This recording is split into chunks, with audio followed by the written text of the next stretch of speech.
So first of all, thank you all very much for giving me this excellent opportunity of sharing some of my thoughts on Indian agriculture shortage to surplus. And before I start that, let me pay my respectful homage to Professor Swaminathan, who is not only a mentor, not only father of Green Revolution in India, but also in many ways, whatever we are doing today is basically what Professor started few decades ago. And whenever we work in this office of Krishi Bhavan in New Delhi, he has got his imprints in almost everywhere. So from Indian Council of Agriculture Research, from Ministry of Agriculture and Farmers Welfare, I pay my respectful homage for this great man who has contributed so immensely, so immensely for Indian agriculture. So as I said, I will be talking briefly about Indian agriculture shortage to surplus. Friends, you know that Indian agriculture has got a lot of resources, but also quite a large number of responsibilities.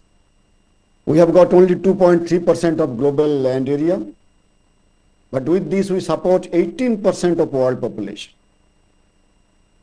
We have got only 4% of global fresh water, but then we also support, besides 18% of world population, 15% of global livestock population. From rainfall point of view, we are a little bit better.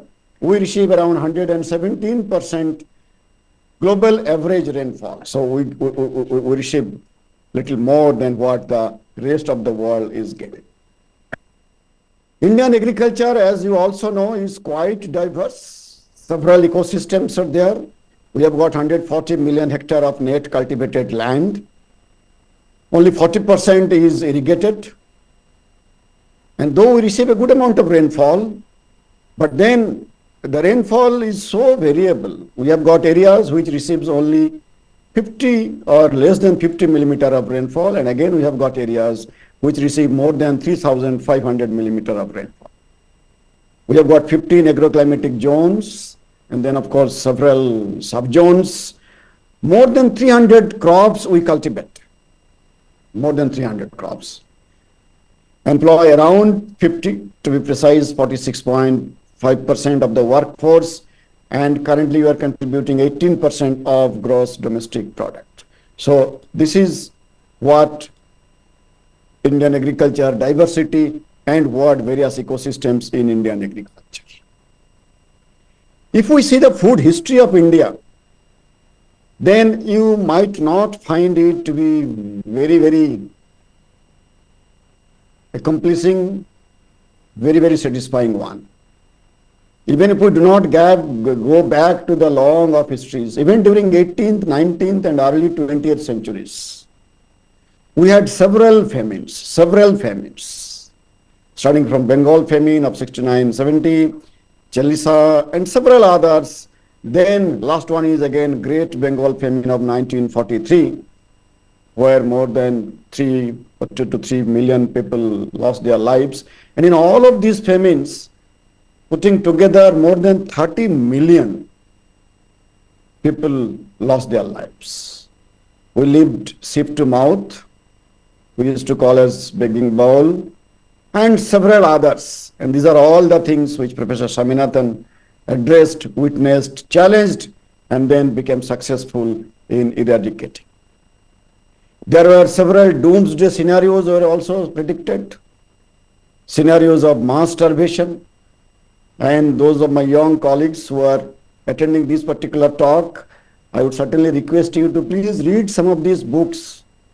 One is Road to Survival by William Govt, Our Plundered Planet by Fairfield Osborne, The Population Bomb, Silent Spring, Limits to Growth, and several others. And this is the one which is very common, very much known, Famine of 1975, America's Decision, William and Paul Paddock, Who Will Survive? The book was written or published in 1967, and then they predicted a very, very critical, very, very difficult scenarios for many countries, including India. They identified three groups of beneficiaries who should get the support or benefit from US, and they categorized all these countries into three. One is can't be saved. Whatever you do, you cannot save these nations. Second one, walking wounded, very difficult to keep them surviving, but you can still make it. And third one, should receive food. Those are still doing good, they have got potential to come out with their own solution, making them self-sufficient in food production, feeding themselves. So they should receive the food aid from US. And friends, all of you will be really, really surprised and astonished today in 2024. You know, this book was, as I said, published in 1967, that India was put in the category of can't be saved. Can't be saved. And some of our neighbors, including Pakistan, was put in should receive food, because it was much, much better. So India, which was put into can't be saved category of nations, today we have got not only sufficient food, but we have got surplus food. In various agri-revolutions, whether it is green, white, blue, yellow, golden, silver, brown, grey, and many others, by which not only this begging bowl nation, not only this ship-to-mouth nation has become self-sufficient, but has and is exporting and also donating food to many countries, many countries. So it is not that we cannot be saved, but we are saving others. And that is what we have achieved in last few decades. Whether it is food grain production, whether it is production of pulses, oilseed, cotton, sugarcane, horticulture, milk, fish, egg, meat, there has been an increase from 3 to 154 times in the production of all these commodities. This is enormous success. And we are producing it from the almost same cultivated land. Net sown area has remained almost constant. Food grain production has increased by 6.6 times, around 7 times since 1950. Even in 1970, the productivity was only 0.7 tons per hectare, which has increased to 2.4 tons per hectare in last year. So this is increase in productivity. It is not only in the crop sector, but in other sectors, for example, dairy sector. Again, there has been increase in production by 13 times. So we had only 17 million tons in 1951, and in 2023 we produced 231 million tons of milk. And again, this increase has not been increased due to more number of animals, rather increase in productivity of the animal. Again, so science and technology has played a very crucial role in increasing the productivity of not only crops, but also dairy products. And similar is the case for fisheries, which is a sunrise sector. And here the growth story is even phenomenal. We have got 23-fold increase compared to what we had in 1950.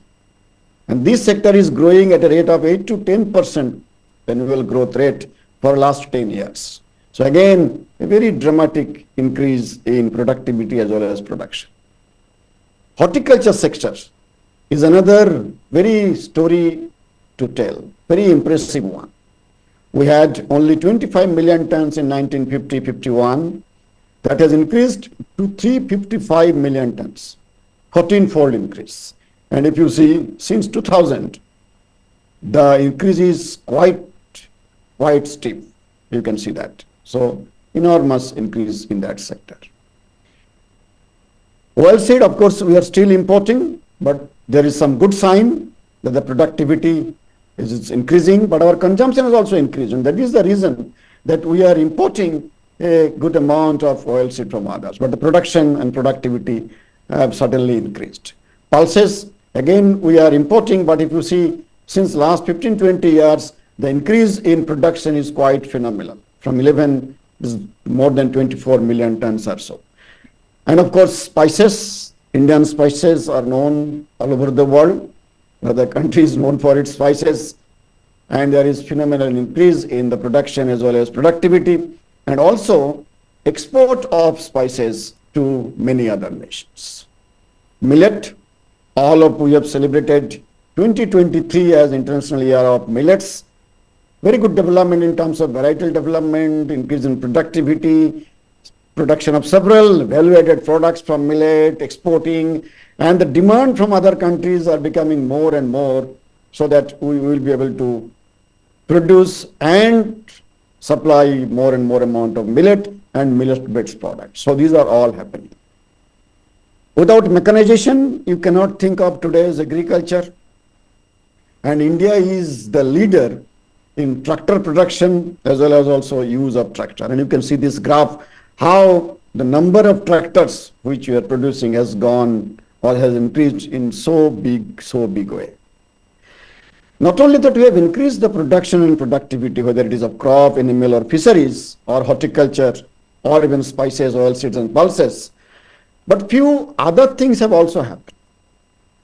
What I am trying to show in this particular diagram is that Indian agriculture has also in a way becoming a little bit more resilient to changing climate. Though we all know that climate change is a very big issue. This is the issue which can derail all our developments. But if you see that even 15-20 years back, even slight abnormality of rainfall or monsoon could decrease total production of food grain in the country in a big way. But if you see the later years, say last 5-10 years, though there were climatic aberrations, though there was abnormality in the rainfall, monsoon, but the total food grain production didn't decrease. Rather, it continued to increase. So the fluctuations of crop production has decreased, and there is some kind of stability which shows that probably Indian agriculture, with all kinds of technologies, new science, policies and support system which are available in the country, have helped in having a stable production in spite of having abnormality in monsoon.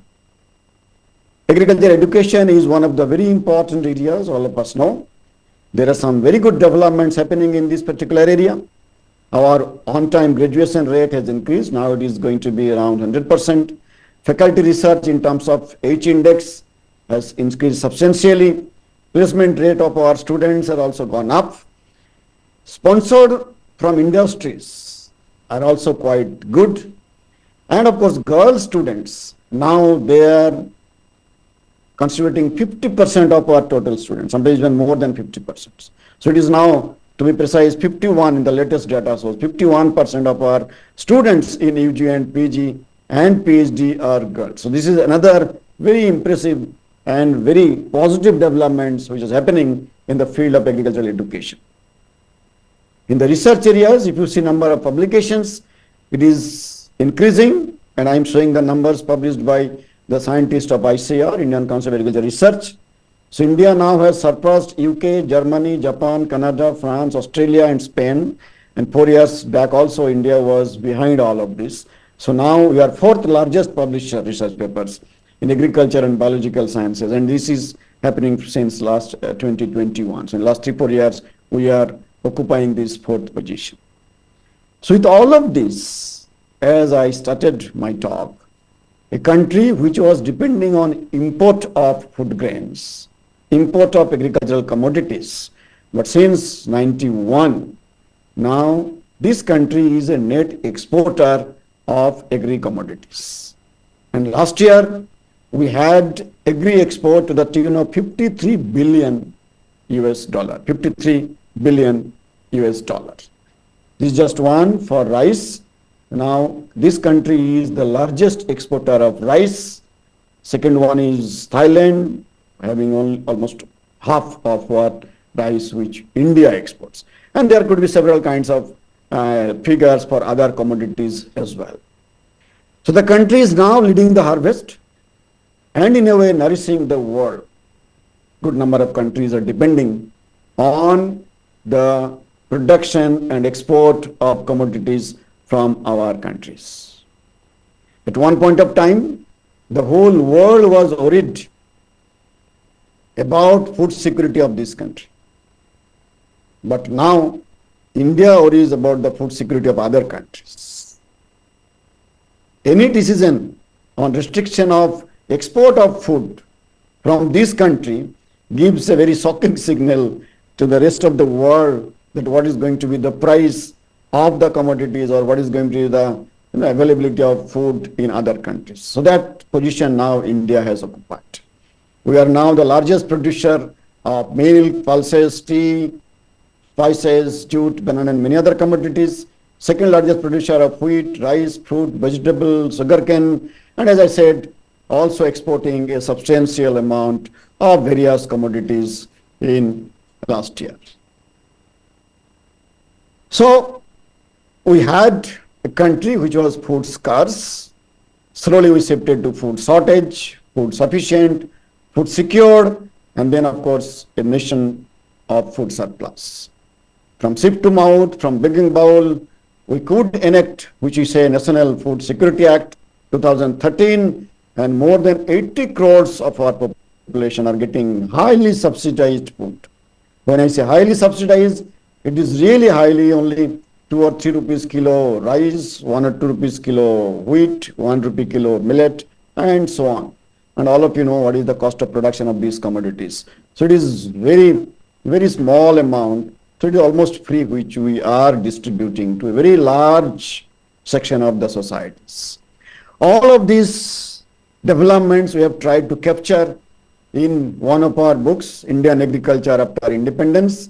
This is a share publication. I shall request my younger colleagues to go through this to get a detailed analysis as well as narration of all these success stories, which were challenging, which were difficult, but of course very, very heartening to know that we could achieve those.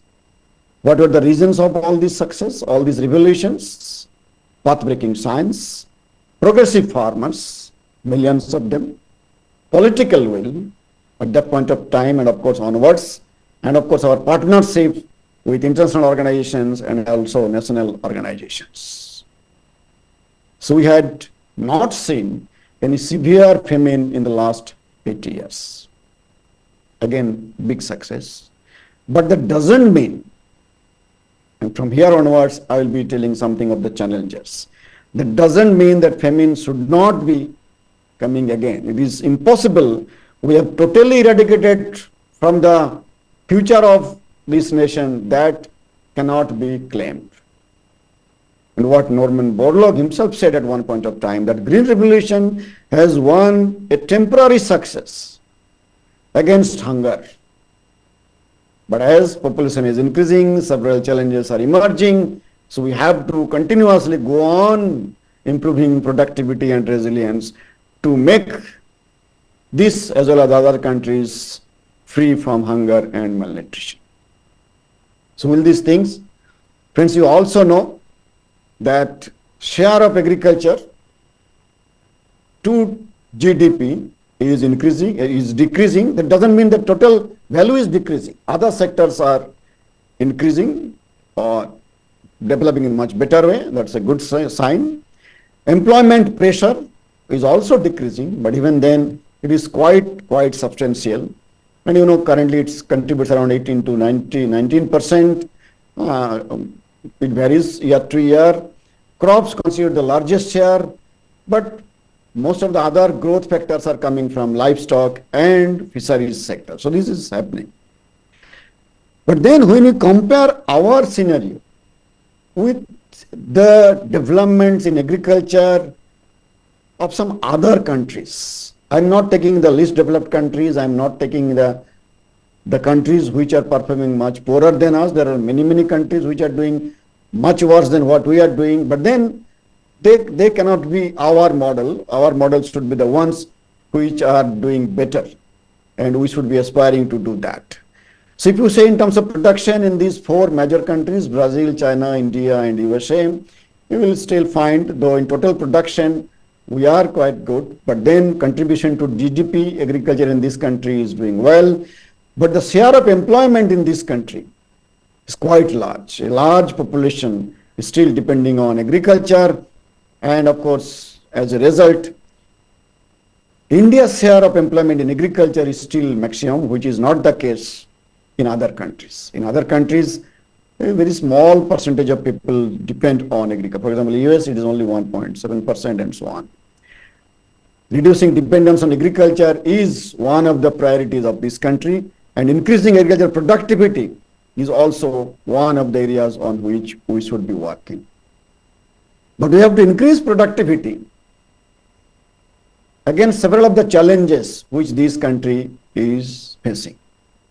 Challenges of low productivity and high cost of production, limited diversification, low value addition, another important area which we need to address, degradation of soil, depleting water resources, pollution of air and so on, increasing pests and diseases, and also huge loss of produced food, high volatility of market and monsoon, and also climatic risk, climate change, which we talk all the time. So these are some of the major challenges which Indian agriculture is facing today, and these challenges might be even bigger and bigger in times to come. So in the face of all of these challenges, the productivity and production of Indian agriculture has to increase. And in this backdrop, we are aspiring to become developed India, Viksit Bharat, when this country will be transforming itself into a developed nation in next 23, 24 years. And we tried to calculate some of the requirement of agri-food system in 2047 and compare those which are available now. For example, food grain, we are producing 332 million tons now. In 2047, we need it to be 520 million tons. Horticulture, from 355 million tons of today, needs to increase to 950 million tons. So you can go with all of these numbers, whether it is rice yield, wheat yield, meat, egg, fish, milk, use of water, nitrogen, emission of greenhouse gases, export, and all of these, what we are having now and what we need to achieve by 2047. And in all of these parameters, you will find that there are several big targets, big aspirations to fulfill. Population is increasing, will continue increasing for some more time. Natural resources, water, soil, air, is less, getting depleted, degraded. So our agri-food system has to be better and better. Better and better in terms of productivity, better and better in terms of quality, and so on. So we need to have better production, better nutrition, better environment, and of course, better life. All these things, Indian agriculture and Indian agri-food systems need to achieve in next 2-3 decades. And to achieve those, we have to understand these 5 crucial factors, which I call 5 M's: market, monsoon, mechanization, management, and manpower. In all these areas, there are certain uncertainties, there are certain targets to be achieved, and we have to address all these crucial factors to realize the goal of 2047. So what we should be doing? What we should be doing so that Indian agriculture will be able to maintain the sustainability of the surplus. To make a sustainable surplus, what we should be doing. So I'll be sparing some more minutes on that. Friends, after independence, since 1947, I tried to divide the whole time into 5 phases. So I say 5 phases of Indian agriculture after independence. We have got free green revolution from 47 to 64, green revolution 65 to 85 for all crops, for all commodities. Then we had reforms and liberalization from 86 to 2005, 2005 to 22, which we call as Atmanirbhar, self-sufficiency, and then 23 onwards till 2047, when we will be transforming this country into a developed one. We call it Amrit Kal. And during this Amrit Kal, the perspective of agriculture in this country should be sustainable, efficient and inclusive growth, climate resilient agriculture, giving more emphasis to digital and secondary agriculture, import substitution, export promotion, and then of course promoting public-private peasant partnership. So all of these are going to be the perspective of agriculture in coming decades. So we have to make innovations to make agriculture sustainable in these 3 phases, not only the production phase, but also pre-production phase, enhancing productivity and climate resilience with next generation omics, new breeding technologies, improving farm mechanization.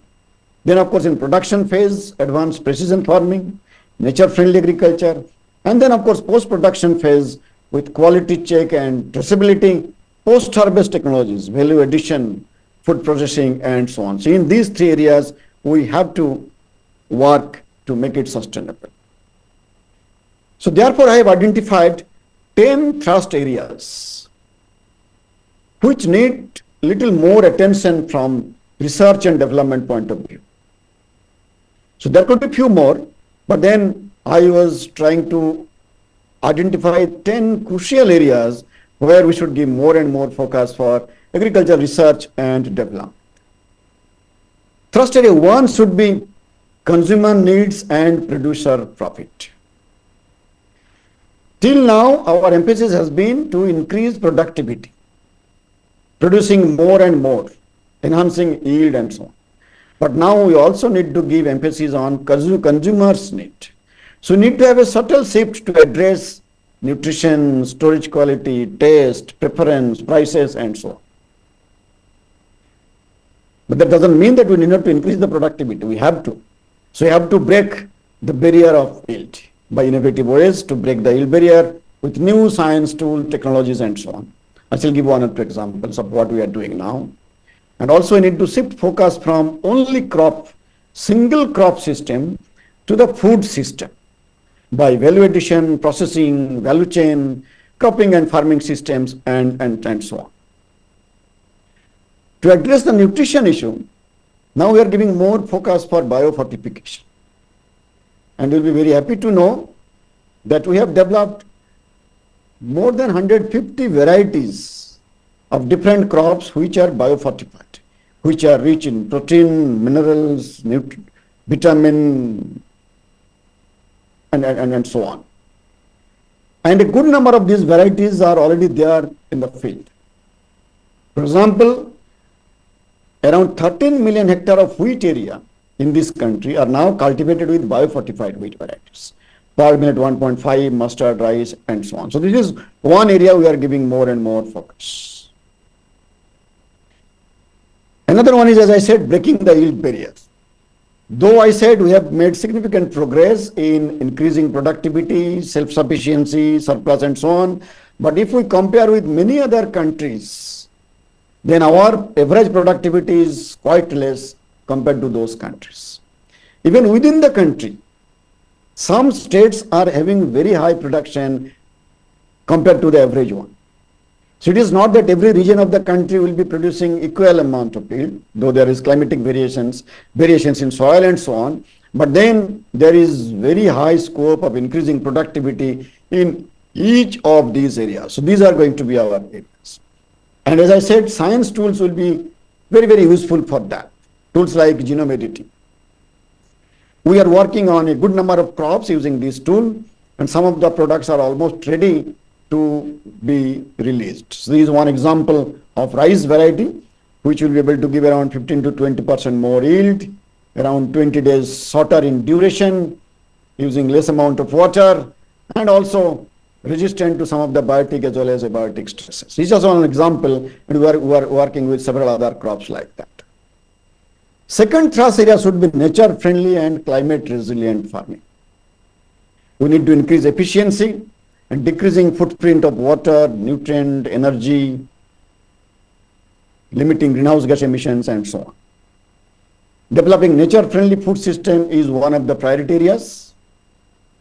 This could be by diversification, regenerative agriculture, natural farming, and so on. And then, of course, co-designing farms of the future. Several new tools and technologies are coming. So we are also aiming to develop some of the farms which will be future farms with all kinds of sensors, AI tools, and so on. So when we say resilient agriculture, we actually aspire for achieving these three things. We want to achieve carbon positive, water positive, and of course energy positive. So destroying less and less amount of natural resources, replenishing them more and more, and then going towards climate smart or climate resilience. The third thrust area should be social equality and inclusion. Understanding gender empowerment, developing gender and youth friendly solutions, and of course promoting women and youth led pathways. So this could be our third thrust areas for making Indian agriculture sustainably surplus.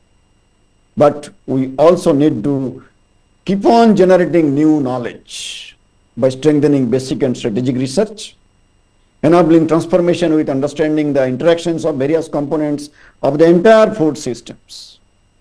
We also need to work on upstream research, enhancing tolerance to several stresses, whether it is biotic stresses or abiotic stresses, biological nitrogen fixation, for example, and then holistic approach of research.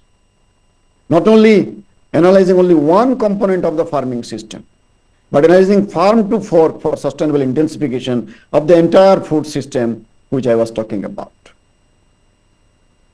Developing tools and technologies, including varieties and so on, could be one thing, but the delivery must be efficient.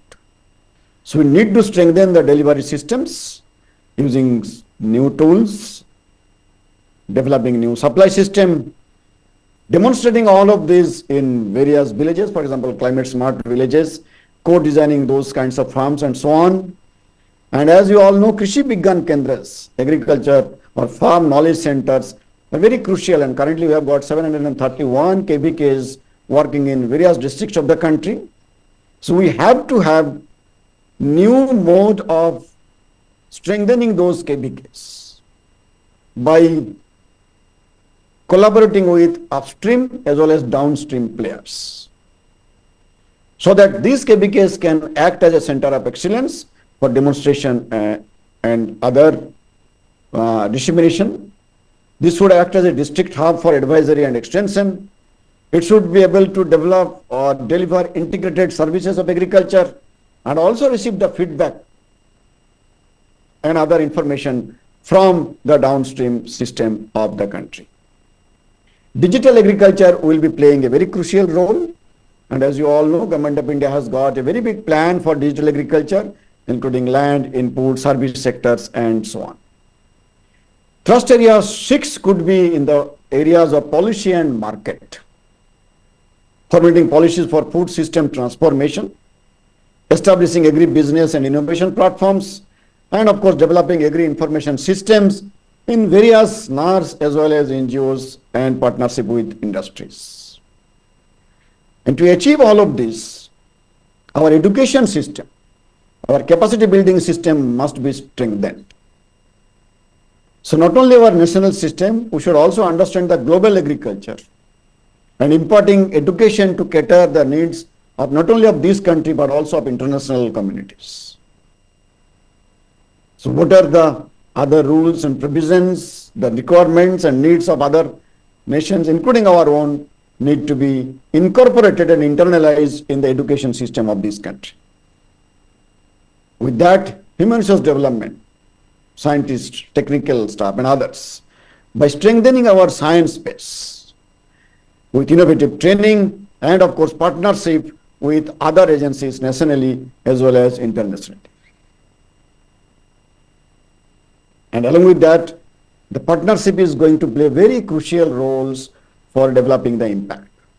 And for that, we need to integrate national systems with international ones. South-South cooperation could be one area where India can play a very big role.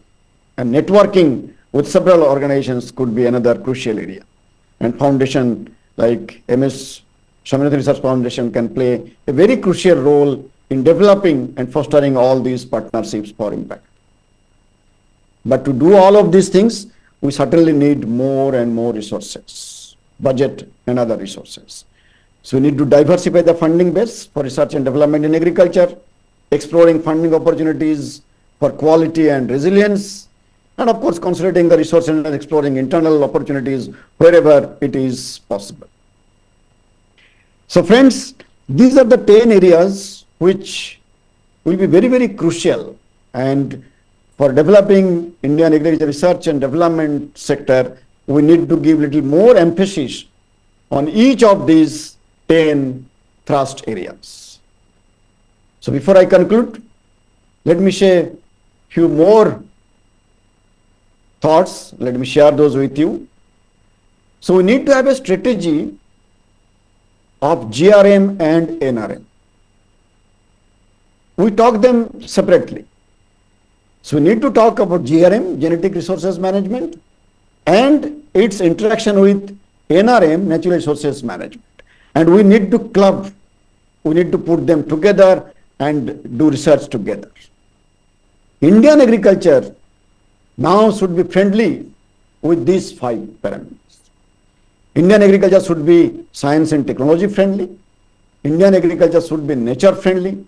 Indian agriculture should be market friendly. It should be gender and youth friendly. And also it should be culture friendly. Culture of this country, culture of various regions of this country, and of course elsewhere. And for that, we need to consolidate research and development collaborations with other agencies, with agri universities, government bodies, private sectors, startups, MSMEs, KBKs, NGOs, farmer societies, financial institutions, and so on.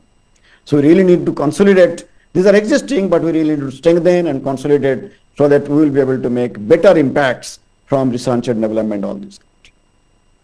And always we have to keep watch on these 4. Watch on economic front, food price for example, social front, hunger rate, malnutrition, environmental front, degradation of soil, water and air, and of course political front, failing states. Now all of you can witness this aspect in the whole world. And as all of you also know, that Professor Swaminathan very emphatically talked about this when he said that the future of the nation belongs to those with grains, not guns. This message should be percolating to all spheres of the society, across the border, across everywhere.